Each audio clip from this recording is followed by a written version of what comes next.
سڵاو ڕۆژی 21 شوادی هەموو ساڵێک ناساوە بە ڕۆژی جیهانی زمانی دایک کە ئامانج لەی یارمەتیدانی کولتور و مانەوەی کولتور و فەرهەنگ و شناسی هەموو نەتەوەیەکدا. ئێمە لێرە وەکو قوتابخانەی کۆشش کەوا چەند قوتابێکمان هەیە لە کولتورە جیاوازەکان هەریەکەوە بە زمانی خۆی پەیامێک لەم ڕۆژەدا بڵاو دەکاتەوە. هەموو کەس مافی هەیە بەو زمانە پەروەردە ببێ کە تایبەتە بەو خاکەی تێدا دەژین.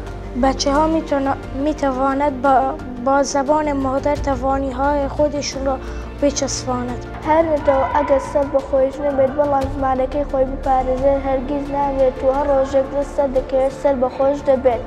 Çocuklar ana dilleriyle kendilerinizi daha çok tanıyabilirler ve kendi kimliklerinizi daha fazla hissedebilirler. زمانی دایکشناسی نەتەوەی هۆکاری بەستنەوەی تاکەکانە یارمەتیدەرێکی باشە بۆ بنیادنانی بیر و ڕۆشنبیری.